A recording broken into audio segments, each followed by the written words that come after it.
Can you put this on speaker? Is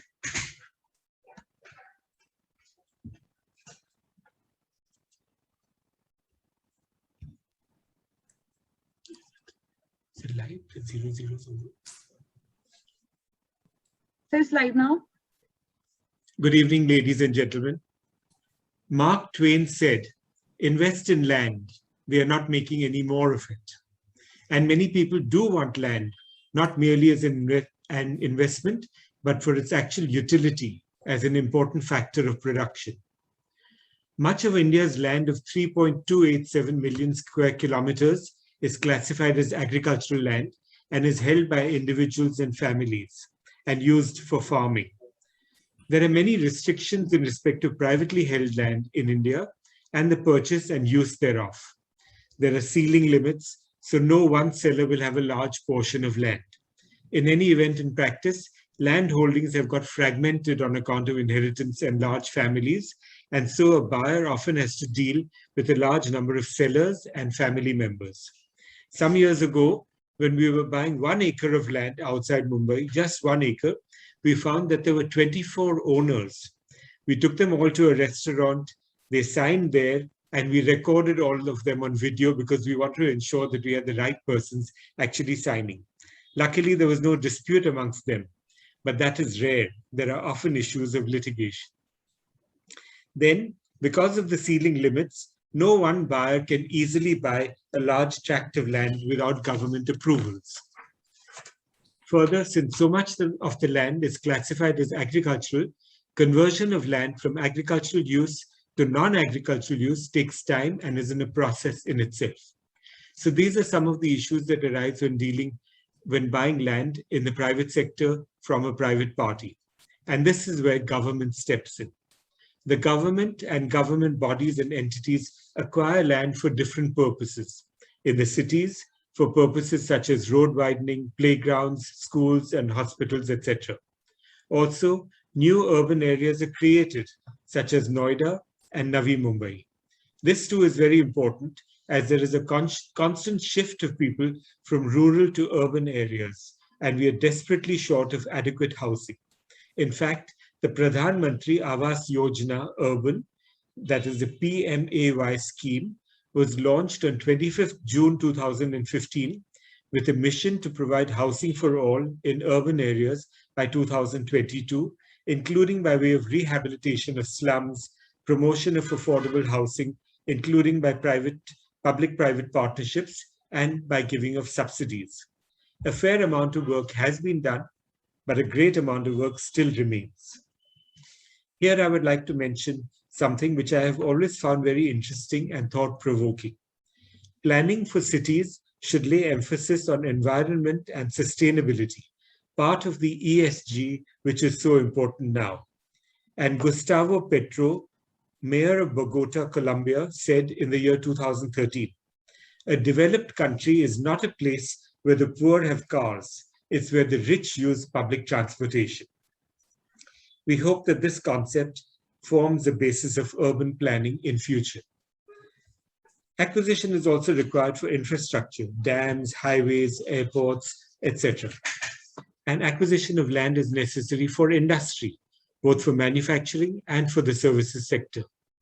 Many states have set up organizations such as the Maharashtra Industrial Development Corporation, MIDC, Gujarat has the GIDC, etc., and also have provided for land to be allotted for STPs, software technology parks, and for export zones, etc., and even for large industrial projects.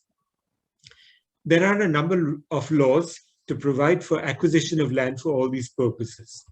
The primary law was the Land Acquisition Act 1894, and this has been replaced by the Right to Fair Compensation and Transparency in Land Acquisition, Rehabilitation, and Resettlement Act 2013. It's a long name for an act, and it is quite unusual because it talks about the right to fair compensation and transparency in land acquisition. One would presume that fair compensation and transparency should be implicit in every law, but here they made it a point to specially mention it. This law came in with effect from the 1st of January 2014. There are several other laws under which land can be acquired, such as the Railways Act and various state laws. The government of Maharashtra, for example, through CIDCO, City and Industrial Development Corporation, has acquired land and is developing the Navi Mumbai 21st Century City Project, which is one of the largest planned city projects in the world. From such large-scale acquisition and allotment comes growth of infrastructure and also huge opportunities for the private sector. In fact, just yesterday, at this Indo-US Economic Summit organized by the Indo-American Chamber of Commerce, Mr. Nitin Gadkari, Union Minister for Road Transport and Highways, said that the country is developing industrial clusters and roadside amenities and has invited investors from the US to invest in road and highway projects, which he termed as a gold mine. Land is also allotted by the governments for large manufacturing companies, by industrial development corporations for manufacture and for IT, information technology, and ITS, information technology enabled services, and for food processing parks, etc. For housing, government agencies allot land to or enter into development agreements with the private sector for construction and development. But just now, I came across a news item just a few minutes ago, which says that government entities even make demands upon other government entities for land. So the private sector and government entities are in competition to acquire land. This news item says that MHADA, the Maharashtra Housing and Area Development Authority, is making a demand on the Pune Municipal Corporation for 100 hectares for the PMAY scheme, but the Pune Municipal Corporation says that they don't have enough land to give to this other government organization. So there is so much acquisition taking place and so much allotment and so much development going on. Ladies and gentlemen, such acquisition of land is a very complex process involving the law, enormous amounts of finance, sometimes political considerations, such as for Tata's nano car project, which had to be shifted from West Bengal to Gujarat for these reasons. Social considerations, as so many people can get destabilized when their lands are acquired, and it is only a fair and transparent and expeditious process that can accelerate the investment flow to provide benefits to the people.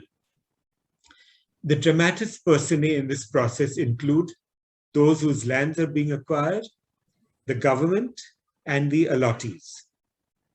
For the first category of persons, those whose land is being acquired, I may mention that one benefit under Section 96 of the 2013 Act, read with Circular number 36 of 2016, issued by the Central Board of Direct Taxes, is that if land is acquired under this Act and compensation is paid, there is no income tax payable.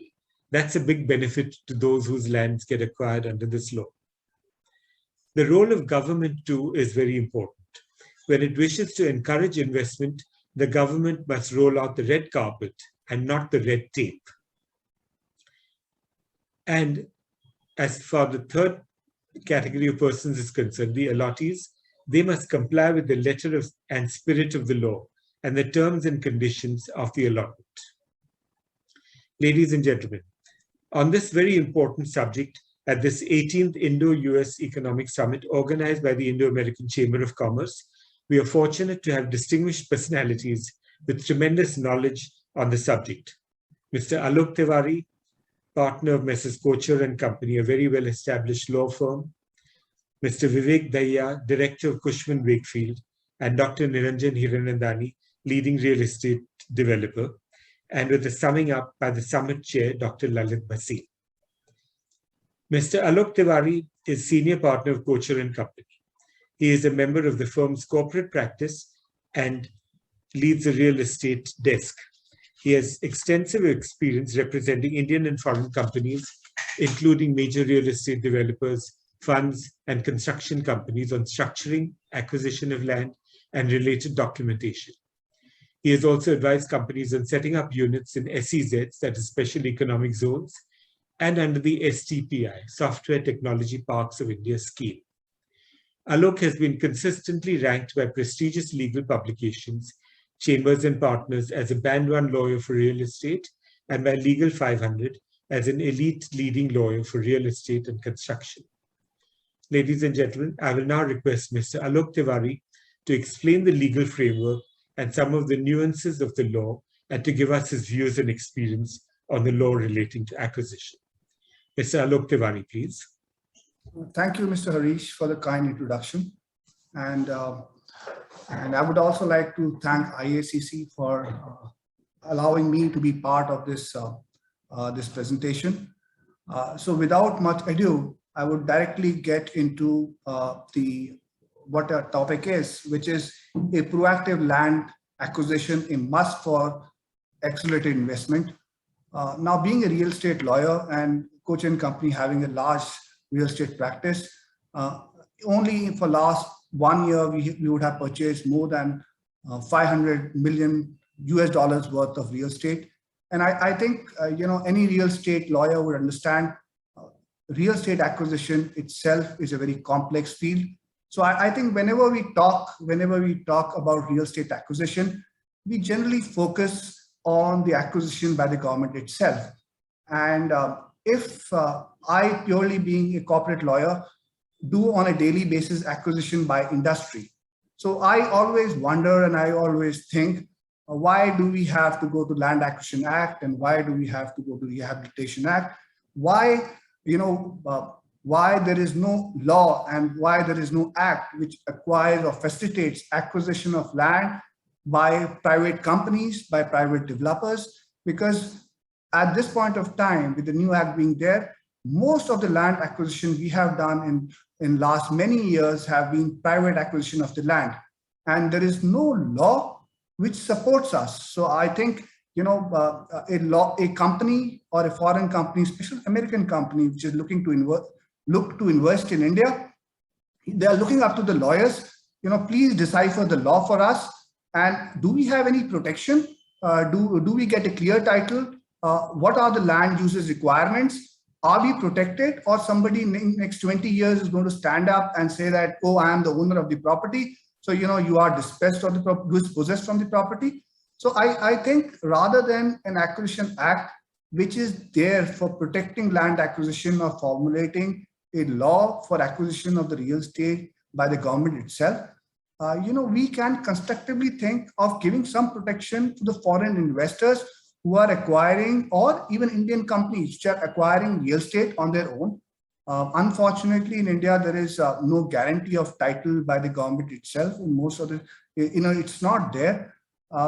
So how does a company or a foreign investor acquires the property and is sure that, if he's buying in an industrial zone, that there will be no problem in changing the land use, though it's only a process. There will be no problem when he goes to the registrar office. He gives a document for registration, that the document gets registered. Foreign companies are bound by FCPA, other concerns.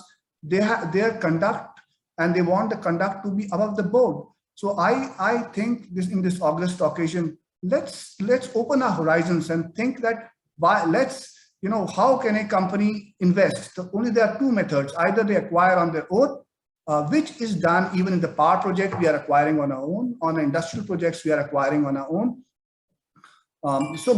When we are acquiring, so give us some protection that, when we go to Tehsildar or when we do to inspection, the records are complete, some level of guarantee by the government itself, and also some sort of protection for the bona fide purchaser. Though it's a long ask to ask, but I think it's a discussion which needs to start.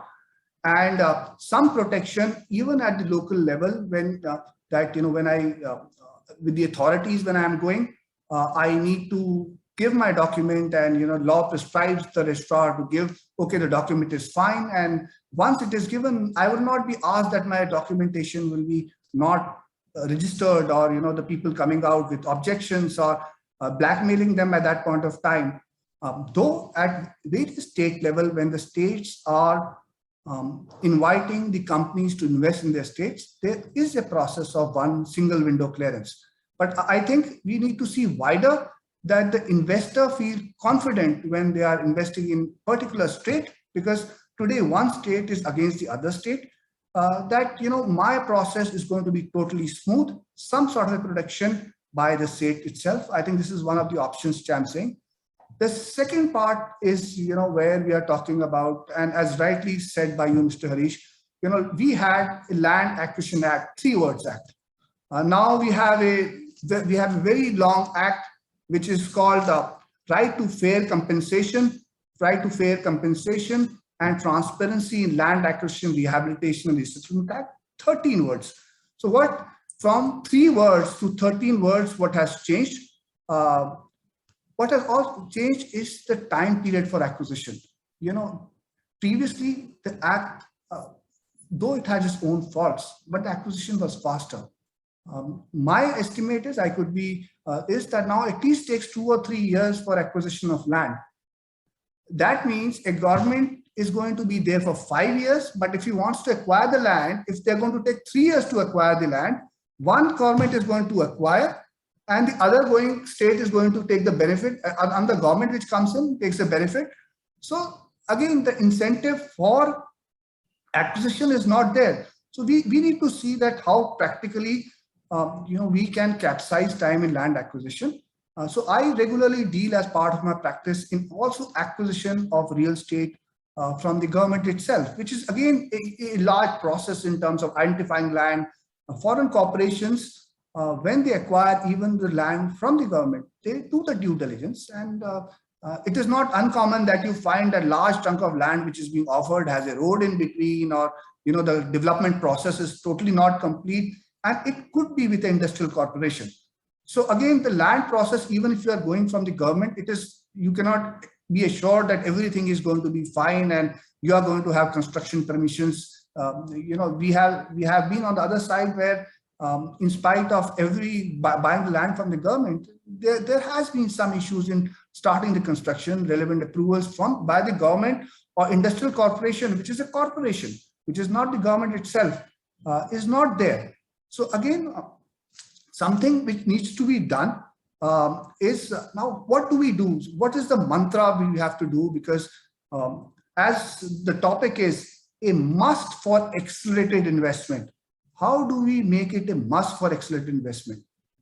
My thought process is that unlocking the land is the mantra which I always say needs to be done, which implies that we already know, and the government is already working a lot on unlocking the land. And I think in the union budget of 2020 and 2021, we had the asset monetization program.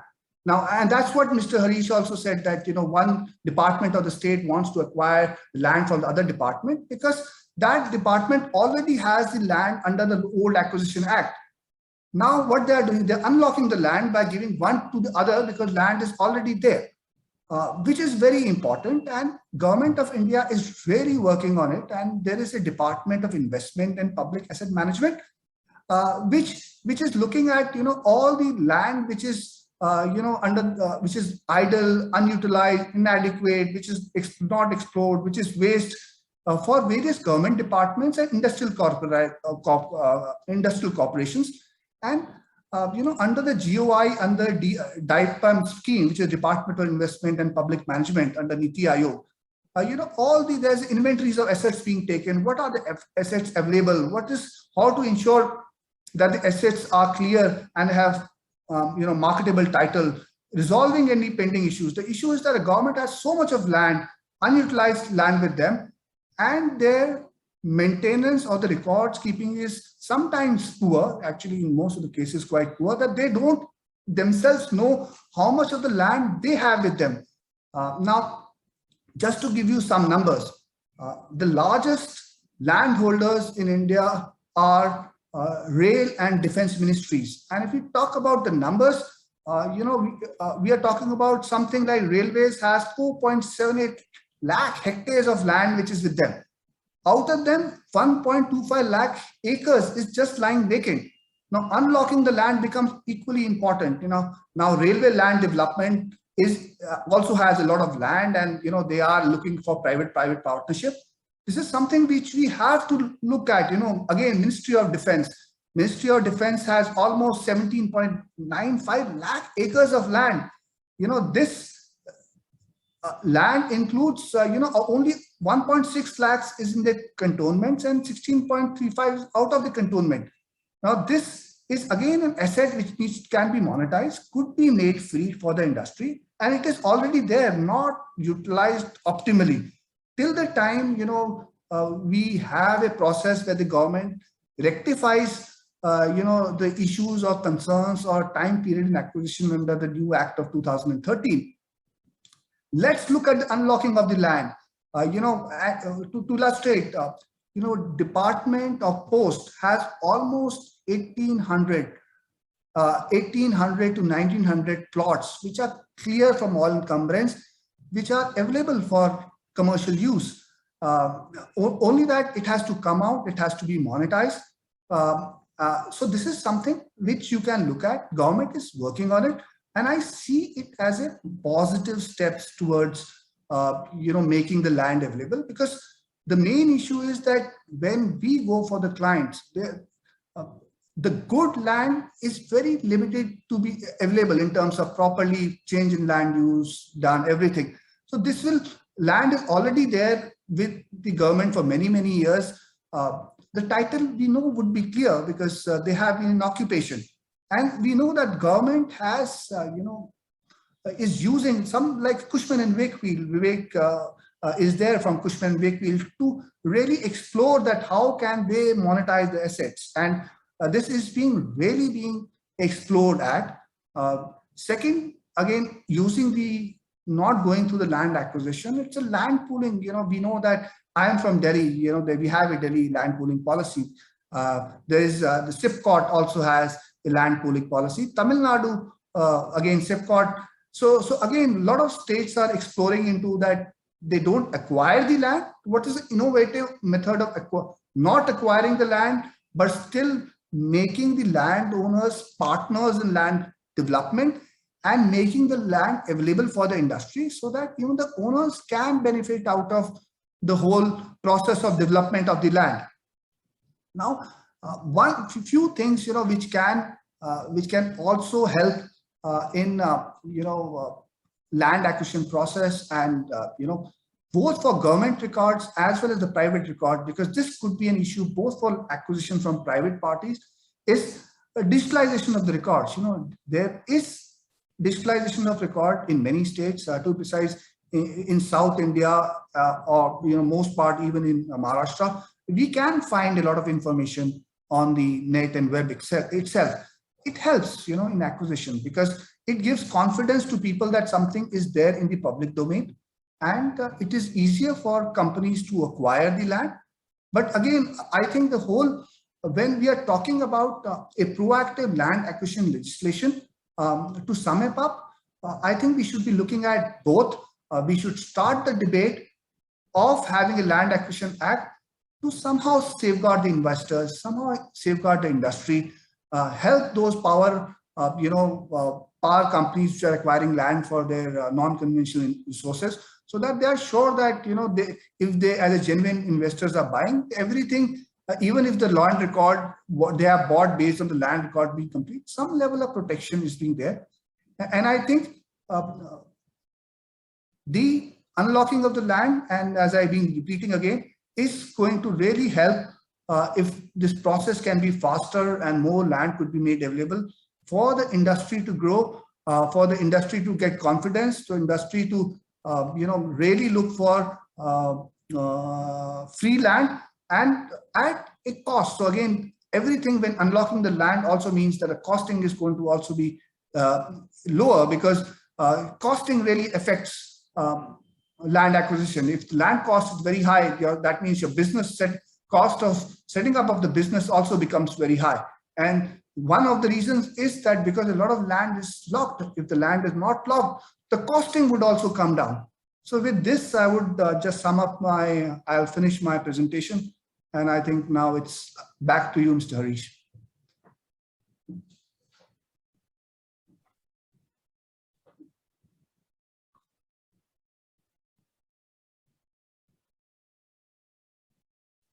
Mr. Harish, we cannot hear you.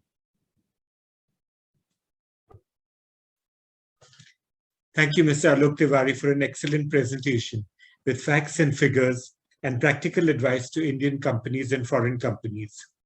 You have rightly said that there is no guarantee or protection for a person who purchases land. In fact, we are at this moment representing a company which had got land from MIDC about 45 years ago, and there is still litigation going on because someone who said that he had a claim to the land at that time, about 50 years ago, filed this suit, and it's just been going on and on and on. So an investor does need protection.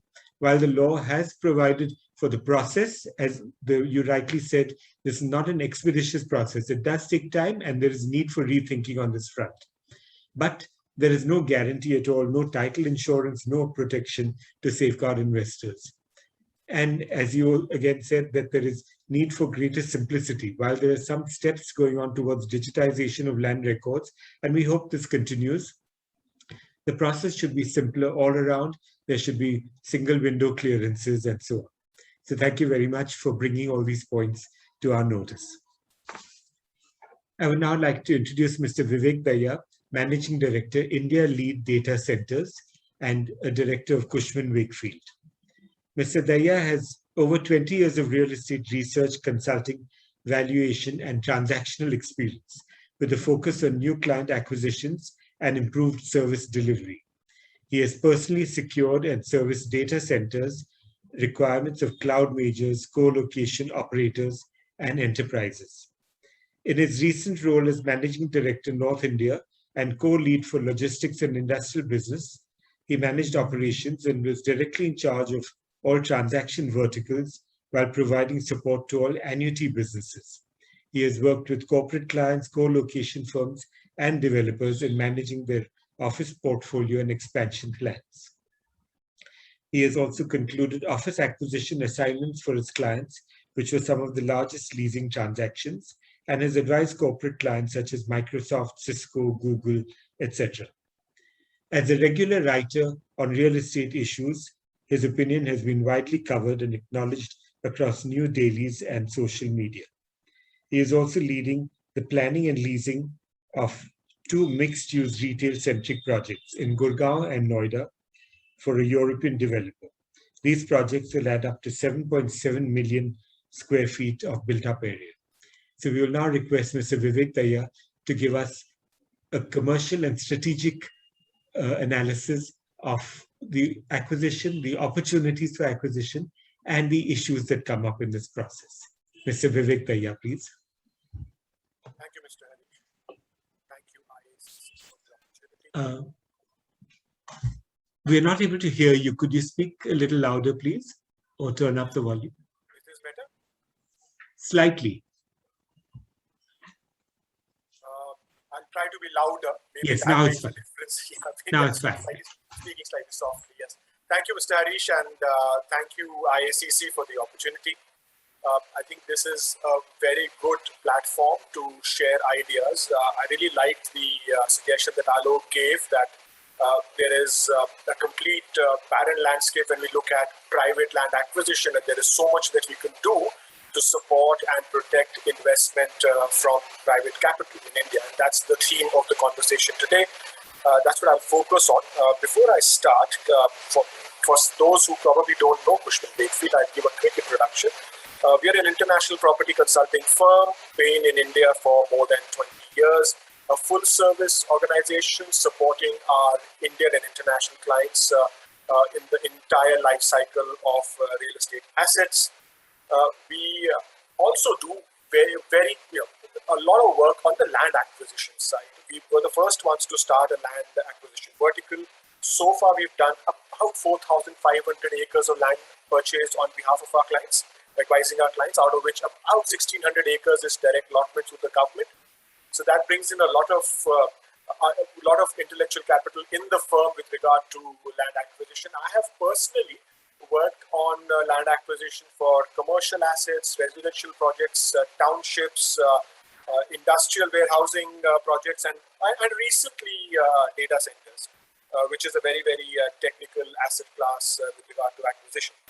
Now, in the conversation today, I'll try to make it as anecdotal as possible.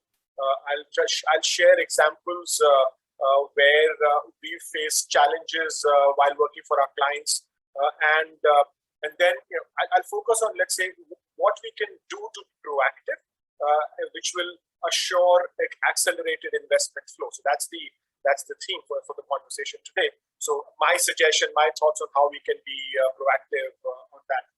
Now, we have been proactive in the past. It's not that innovative solutions haven't been tried in India, and they've been tried, they've been successful. So we've had examples of, let's say, APIIC before the creation of Telangana and Andhra Pradesh. APIIC had some really proactive land policies where they retain, let's say, 10% of the total land which they'd acquired, and they bring in private capital to undertake development. We also have given land acquisition for infrastructure projects a priority over let's say, regular real estate or industrial projects. So a DMRC land acquisition or an HEI land acquisition is a completely different ballgame compared to acquisition by development authorities or industrial investment authorities. So there have been good case studies in the past in India. They probably haven't got replicated across the country because land being a state subject, not everybody picks up on best practices. But we have had good stories to write about. Now, but let's look at what we as a country are looking for, what the government is expecting, in which direction we are heading. Now, manufacturing has been the focus area for the government, for India as an economy, and that requires land acquisition, where not just in the outskirts, but in the peripheries of urban centers, there is need for land acquisition, clear title, and again, as Alok said, there are challenges there. So maybe there is a case to be built on proactive land legislation, which will support manufacturing, which in turn help the Make in India initiative of the government. So we'll dig a bit deeper on that as we go forward. Then, of course, there is the other challenge that we face regarding the new asset classes.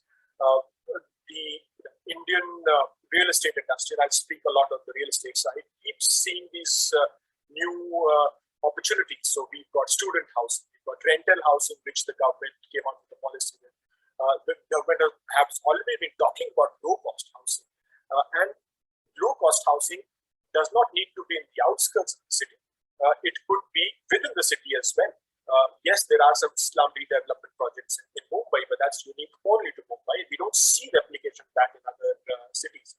But maybe for these new asset classes, there is a need to look again make it as a part of that land acquisition for private capital, where there is an ease towards acquiring lands for these new asset classes. Now, to make a point, already the development controls in India do not necessarily always recognize these new asset classes. So while rental housing policy came, but not every state development corporation had bylaws to recognize and have norms for rental housing, or for that matter, even student housing.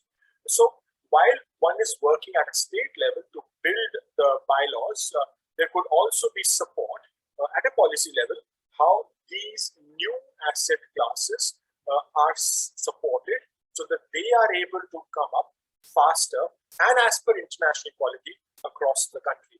And these new asset classes will then generate new investment flow. So we want, that's the whole objective, getting investment for manufacturing, for new asset classes. And finally, urban infrastructure. This will remain a dire need for the country, for all the cities. We are urbanizing extremely fast. Indian urban agglomerations are going to be the largest in the world in the next 10, 20, 30 years. And the need for urban infrastructure, not just for a metro, but for other related aspects, should be looked at separately. The infrastructure could be social, not just physical. It could be built by private capital, not just the government, and a support to do that.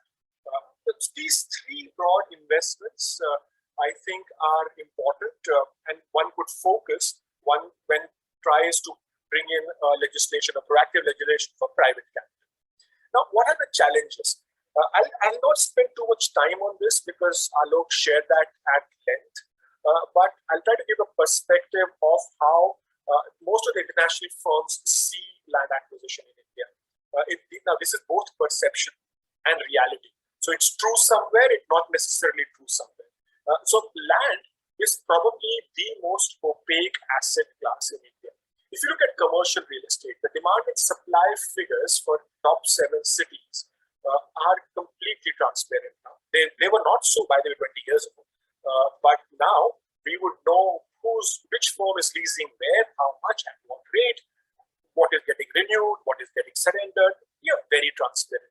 Land right now in India is on the other end of the spectrum, and that's a challenge. Digitization of land records, as Alok suggested, is just one way of achieving that.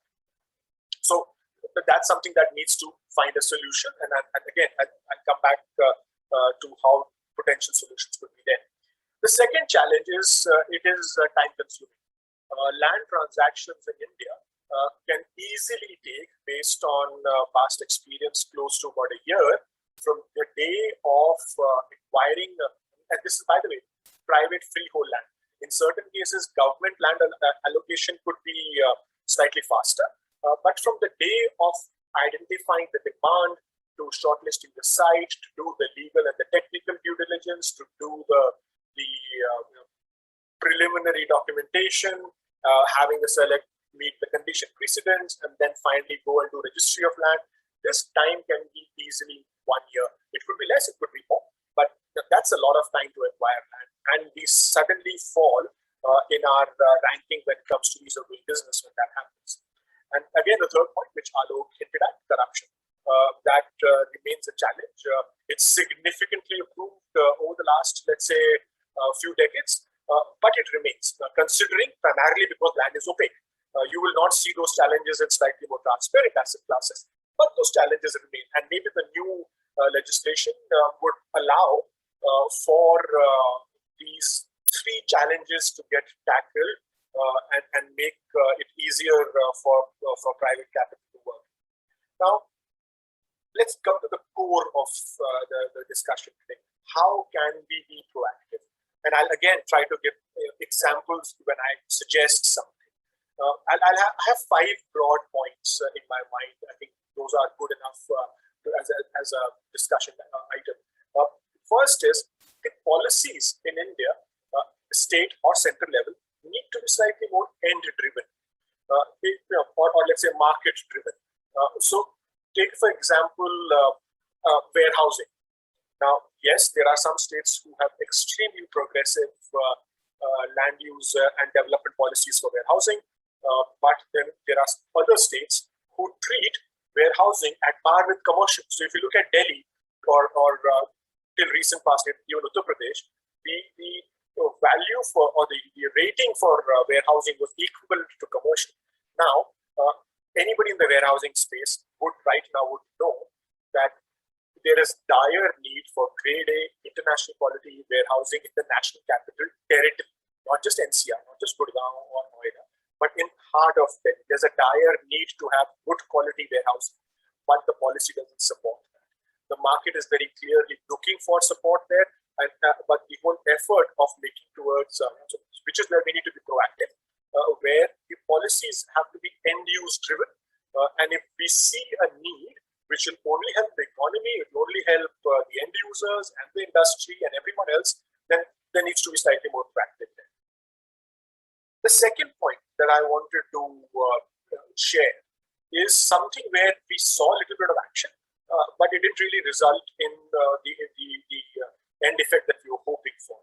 Most of the firms who come to India internationally, international firms who are looking at acquiring land in India, do ask us the question regarding title insurance. Now, very recently, because of data, IRDA had come up with instruments for title insurance. Historically, for the last 15-20 years, we've been saying, no, there is no title insurance for land available in India. But it just came out recently as a product. Now, unfortunately, for various reasons, that particular product hasn't caught on with most Indian or even international firms. But if we are able to solve that challenge, and again, I'm a real estate expert, it probably needs insurance and legal experts to find where is the gap. But having title insurance as a very easily available product, which will give further comfort to an international firm who's acquiring assets in India for warehousing or some or manufacturing or some other purposes, will give them huge comfort. That is still a puzzle we are yet to solve. We've taken the first stride step towards allowing or making sure that there is an instrument like that available. There are some firms who probably started with that as well, but we haven't yet cracked the puzzle there in terms of making sure that title insurance gets available to anyone internationally or in India who wants to pick it up in India. So that's one more proactive effort we probably need to do to make land acquisition easier. And this will definitely help in more investment flows. Then we need to look at flexibility in our policies changes based on market conditions. And I'm going to talk about this not from a private capital perspective, but from a government perspective. We as a firm advise, work with a lot of government bodies, PSUs, who own lands. The lands that, for example, Alok was referring to. Yeah, we work with the Indian Railways. We work with firms or with public sector enterprises close to the Indian Railways in helping them, advising them on what to do with their land lands. We have a consulting and evaluation team work very closely with those organizations. But here's the challenge. Imagine a master plan was done by, and I'm not going to take names, but imagine a master plan was done by Industrial Investment Corporation based on market conditions 10 years ago, where they had allocated 200 acres for commercial development. But in those last 10, 15 years, the world has changed. And that particular master plan, which has 200 acres for commercial, cannot be developed because there is no market demand. There has to be flexibility to get investment flows. And the Industrial Investment Corporation is in dire need for investment flow. But because you made a master plan which can't change, because there is very little flexibility, we are unable to solve the problem for them. And this flexibility in our policies, which, as I mentioned earlier, need to be end-user driven, but the end-user demand also keeps changing every 5, 10, 15, 20 years.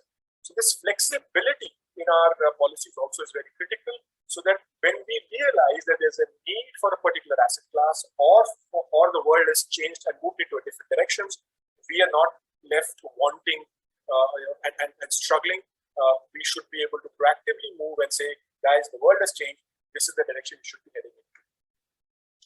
Finally, the fourth point, again, Alok touched on that briefly, which should involve and incentivize private capital for land assembly. Now, this is specific to land. Now, land pooling is a separate topic altogether. It's been successfully done internationally. Right now, the land pooling which is being done is being primarily driven by development authorities or industrial or urban development or industrial development authorities.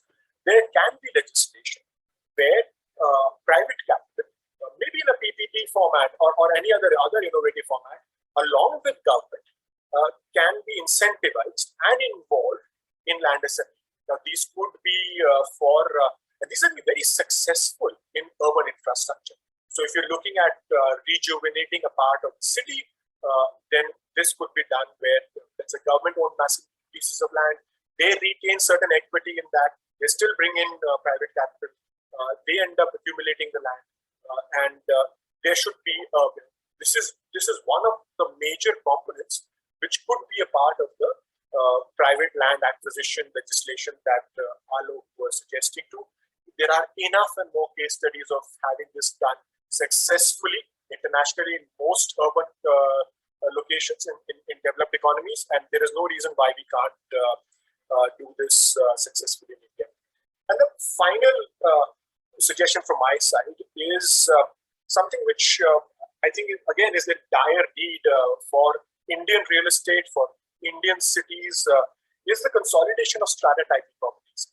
This can again generate a lot of private capital flows, and take for example malls in India. Most of the malls which are strata sold in India are not successful. And they are not really achieving the objectives of the developers or the retailers.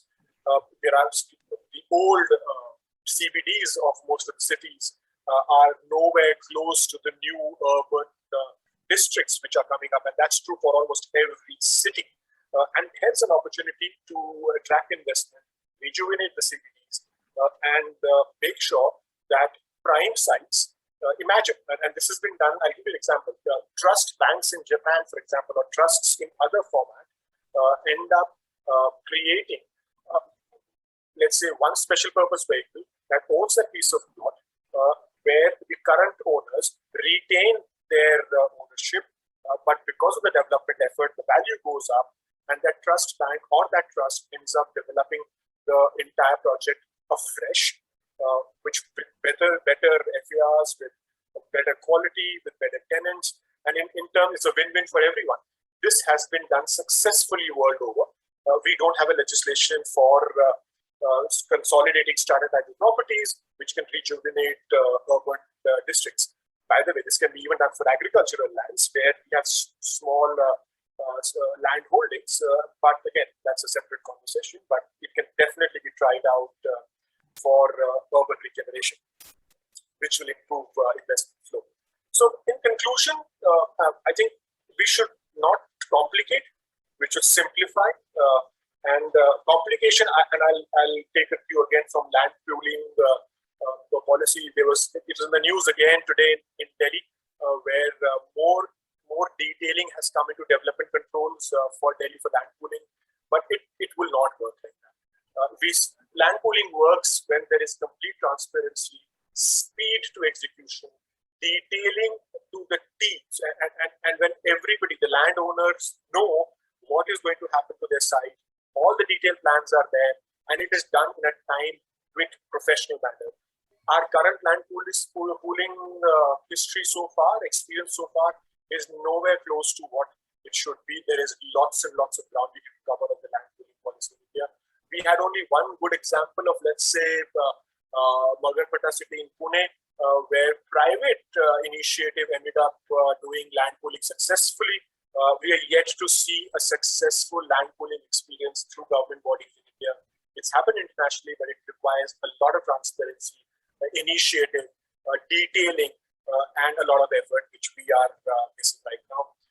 And of course, my final submission, if we are able to reduce the time taken for land acquisition and development permissions, and Mr. Rinandani would hopefully completely agree with me, our ease of doing business rankings will go up significantly. The amount of time that it gets taken, not just by Indian developers, but even by international firms to acquire land for whichever purpose, if you're able to shrink that time for land acquisition and development permissions significantly across the country, not just at one particular location, it will improve our rankings globally. It will allow us to attract much more capital flows for various purposes, not just manufacturing, not just real estate, but a lot more money if we're able to shrink this land acquisition to hitting the ground for construction time. That we're able to shrink that, we will have a very, very different image for India in terms of the investment opportunity.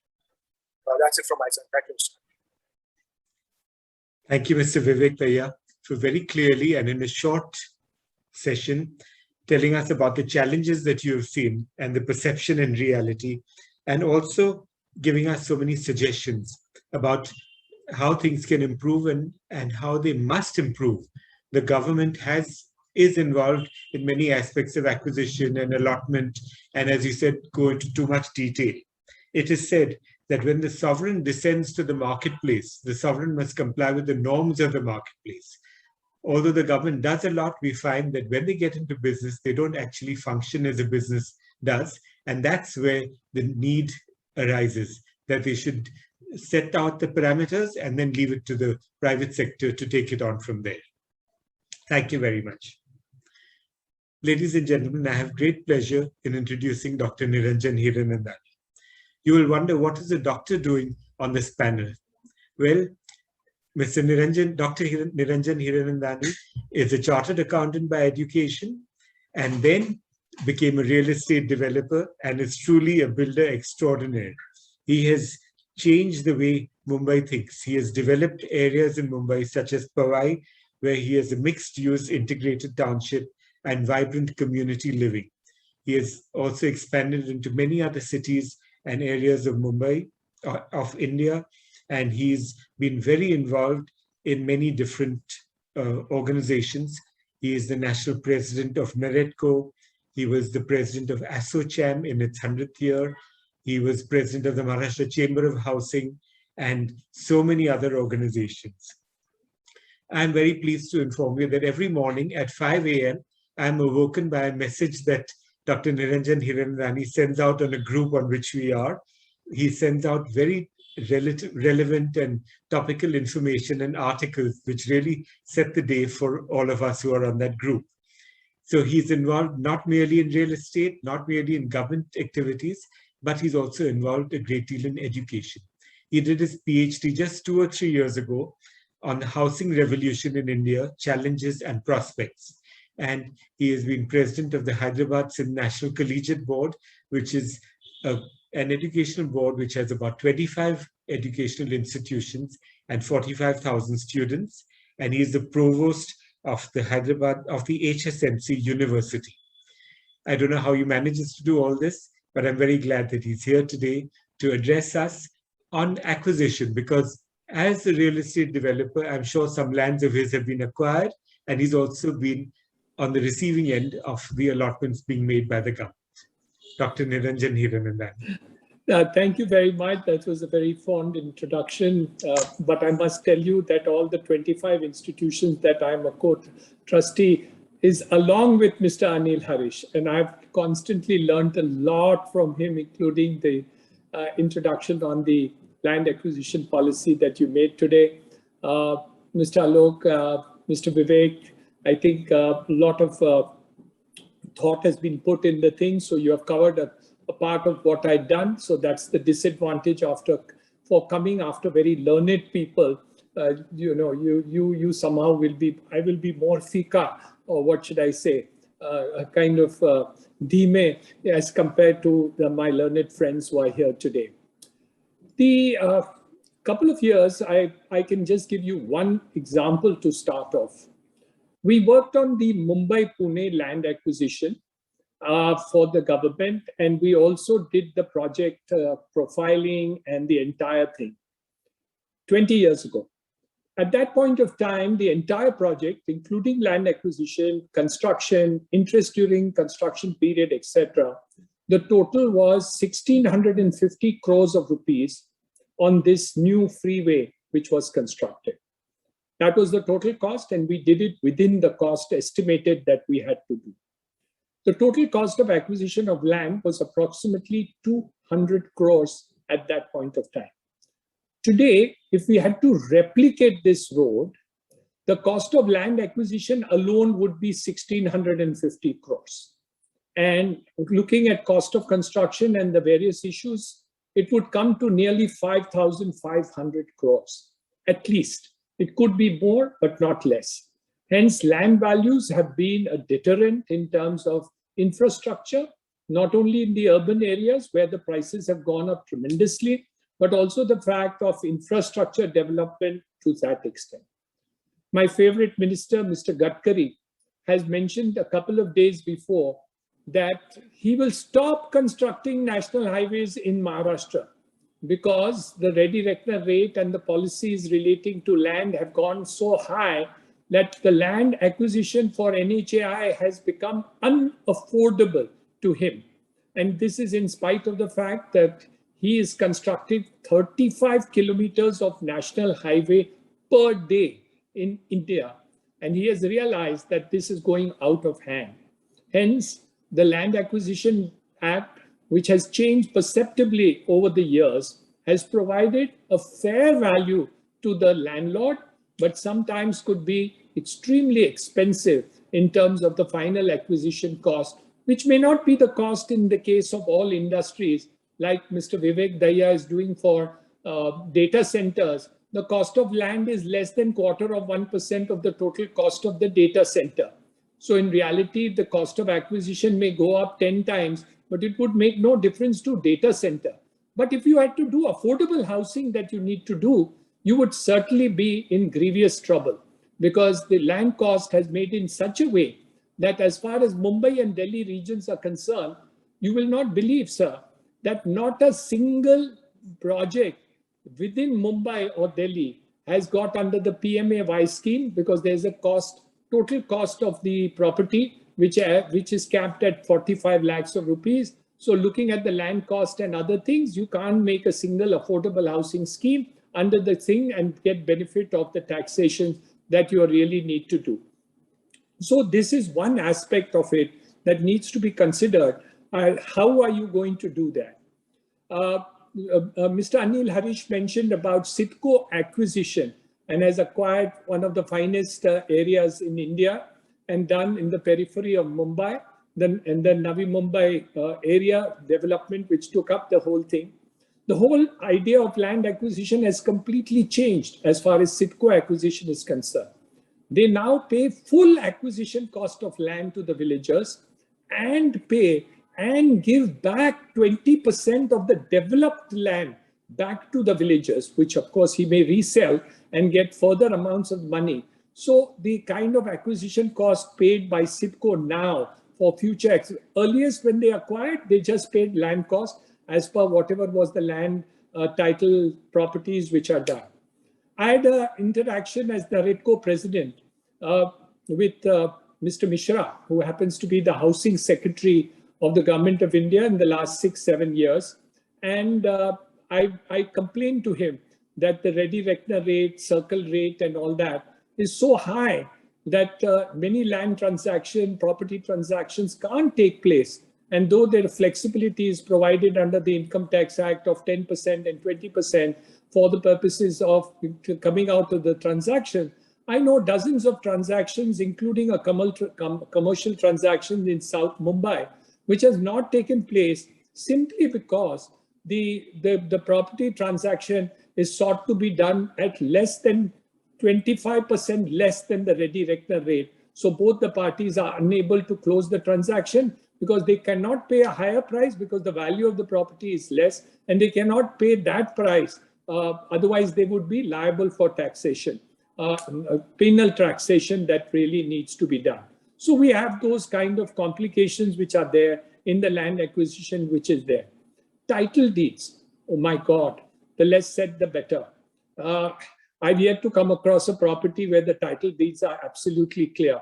And the moment I see it's absolutely clear, it leaves a fear in my mind. I know about a case of a relative of mine who bought government land from Hyderabad state and paid 5 crores or 10 crores of rupees as earnest money 10 years ago, 15 years ago, and hasn't got the property because somebody went to court and said that the titles belong to them and do not belong to the state of Hyderabad or the government of Hyderabad. And he's neither got the money back from the state, nor has he got the titles clear. So I don't know what really is happening. When the government itself does not have its title clear, what happens to the rest of us? It's a very, very big question, and definitely something which we really need to do.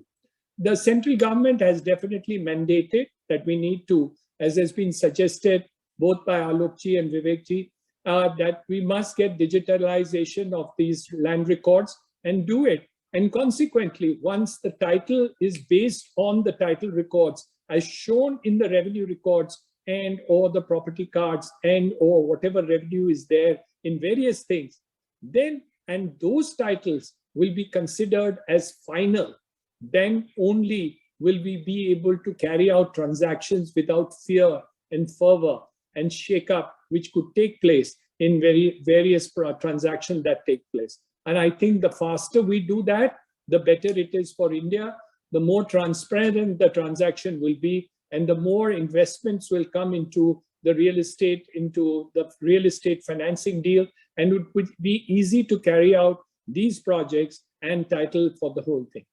Mr. Anil Harish did mention about taking lands from various government authorities, mostly on lease basis, sometimes 30 years, 60 years, 90 years leases which are taking place. I must share with you, my friends, that the government of Maharashtra has come up with a very innovative scheme, converting leasehold lands into ownership.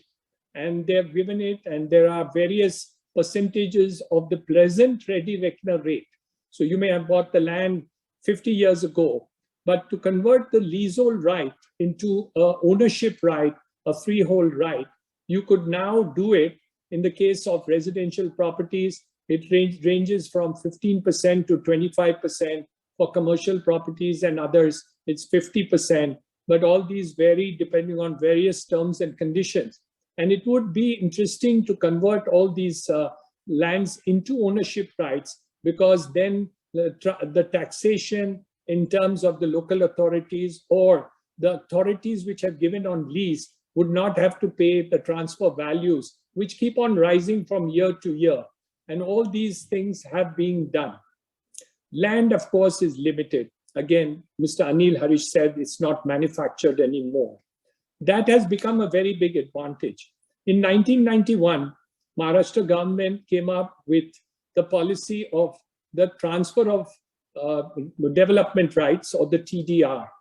And that has now been used so much that, almost we think that that's an alternative currency as far as Maharashtra is concerned.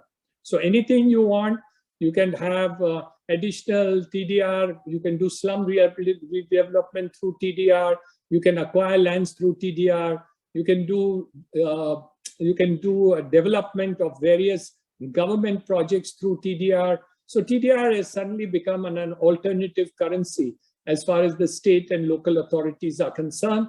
I think it's overdone, and at some point of time, the overuse of this is really going to come down.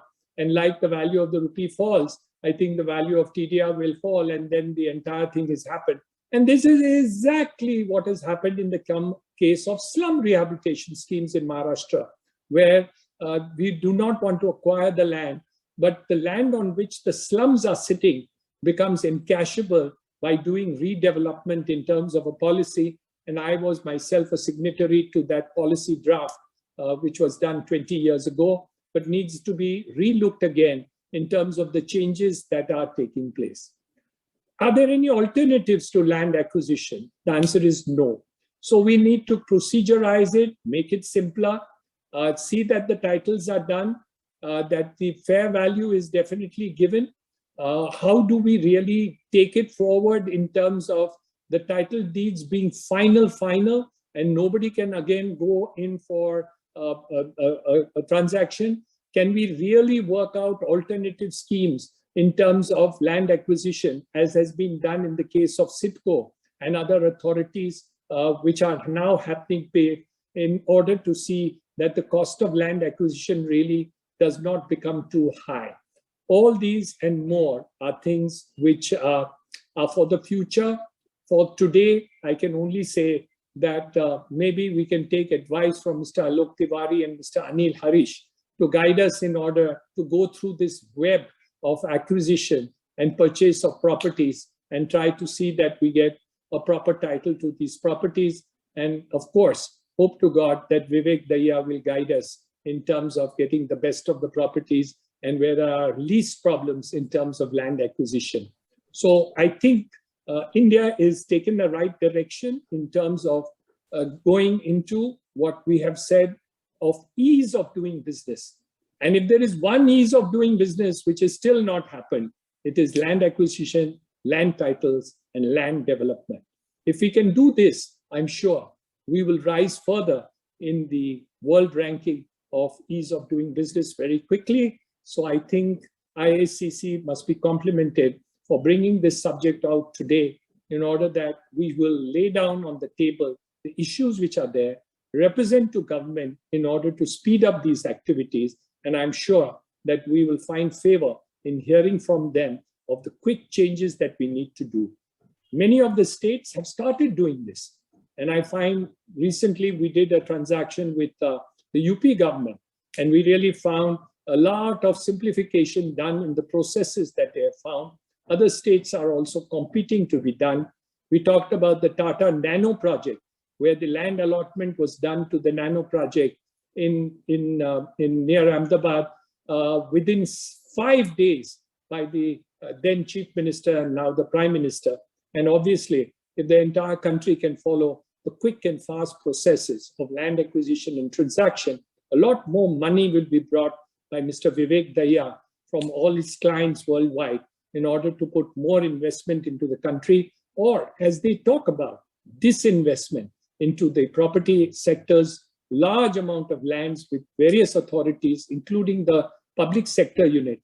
The largest landowner in Mumbai, amongst others, is the Mumbai Port Trust, which has 1,600 acres in South Mumbai, which is probably worth more than Mukesh Ambani is today. So all this put together and more, I'm sure we will have another occasion to talk about it. Thank you, Dr. Niranjan Hiranandani, for a very interesting talk. You gave us your own personal instances. You talked about the manner in which Sitco acquires land, and a lot's developed land to the persons from whom it is acquired. And you talked about something very significant, the conversion of leasehold lands into freehold, which is the policy of the government of Maharashtra. This was also done by the Delhi Development Authority some years ago and is now being done here. But it needs to continue so that some of the restrictions on land which have been acquired from the government are then removed. And as always, you ended with talking with a feeling of hope. You said that things are moving in the right direction, there will be ease of doing business, or there is greater need for that, and that things are improving. So thank you very much. And ladies and gentlemen, I wish we had had much more time for this session. We've had such interesting speakers telling us so much about the subject. 1 hour certainly was not enough, but I do hope we get another opportunity to meet again in this manner. I will now request Mr. Arun Khanna, who is the MD and CEO of AT&T and the Vice President of the Indo-American Chamber of Commerce and Industry, to give his summing up for this session. Thank you, Mr. Anil Harish. I was lucky enough to witness a fascinating conversation with all the leaders here. So that was a bonus for me. I was just standing by and listening to that conversation. And, it was very fascinating. So thank you so much. With that said, distinguished guests, IACC leadership, ladies and gentlemen, it's my honor and privilege to do the summing up of the 17th and 18th Indo-US Economic Summits. I'm, filling in for very large shoes. Dr. Lalit Bhasin was originally supposed to summarize, but somehow he passed on the baton to me. I'm extremely honored. I'm pleased to share that during the last 2 days, we have had more than 65 eminent speakers representing policymakers, industry leaders, and subject matter experts. And we were joined by more than 5,000 participants on the virtual platform, including senior bureaucrats, high-profile industrialists, global CEOs, and top executive of MNCs. A wide range of very strategic and critical topics were discussed in the backdrop of a very strong Indo-US partnership and relationship. The Chamber had the honor of the presence of several dignitaries from the government, US Embassy, and industry. And I would be failing in my duty if I did not call out some of the prominent names, so please allow me. So from the government, we had Shri Rajnath Singh Ji, Honorable Minister of Defense, Government of India, Shri Nitin Gadkari Ji, Honorable Minister for Road Transport and Highways, Government of India, Dr. Tarun Bajaj, Director, Agriculture and Processed Food Product Export Development Authority, Ministry of Commerce and Industry, Government of India, Ms. Lakshmi Puri, former Assistant Secretary General, United Nations, and Deputy Executive Director, UN Women and former Ambassador of India. Mr. Arvind Kumar, IAS, Additional Chief Secretary, Industry, IT and Electronics, Government of Uttar Pradesh. We had extremely strong support, as always, from the US Embassy. So we had luminaries like Ms. Eileen Nandi, Minister Counselor for Commercial Affairs, USFCS, Mr. Matt Engineering, Economic Growth Unit Chief, US Embassy, Mr. Samir Sheth, Environment, Science and Technology Unit Chief, US Embassy, Mr. William Block, Treasury Attaché, US Embassy, Mr. Nathan Hallett, Energy Unit Chief, US Embassy, Mr. Ron Verdonk, Minister Counselor for Agriculture Affairs, US Embassy, Ms. Mehnaz Ansari, Head South Asia, Indo-Pacific Region, United States Trade and Development Agency, Mr. Michael Rosenthal, who's the Director, North India for US Embassy, and Captain Michael Farmer, Captain, United States Navy, and Chief, Office of Defense Cooperation, US Embassy. And of course, we had some very tall leaders of the industry, Dr. Lalit Khaitan, Chairman and MD, Radico Khaitan Limited, Dr. Vivek Lal, Chief Executive, General Atomics Global Corporation, USA, and of course, you, sir, Dr. Niranjan Hiranandani, co-founder and MD, Hiranandani Group. What an honor, sir. I'm grateful to all our distinguished partners for the tremendous support offered by them in making this event possible and successful. First up, of course, is the US Embassy and the UP government. Extremely thankful to them.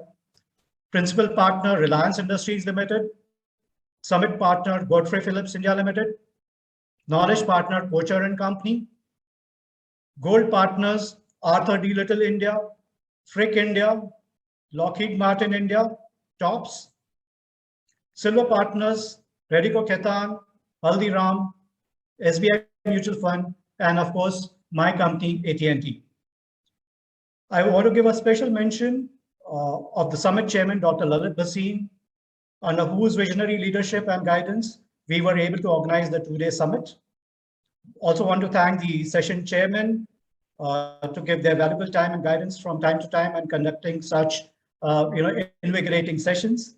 Thanks to all the participants and friends from the media for participating in both the Indo-US Economic Summits over the last 2 days and carrying our message out.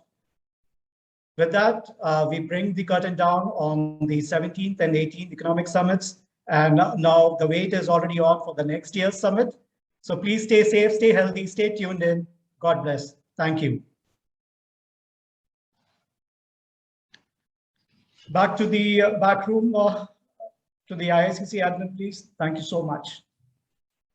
Thank you. Bye. Take Thank you care. to everyone. Thank you so much.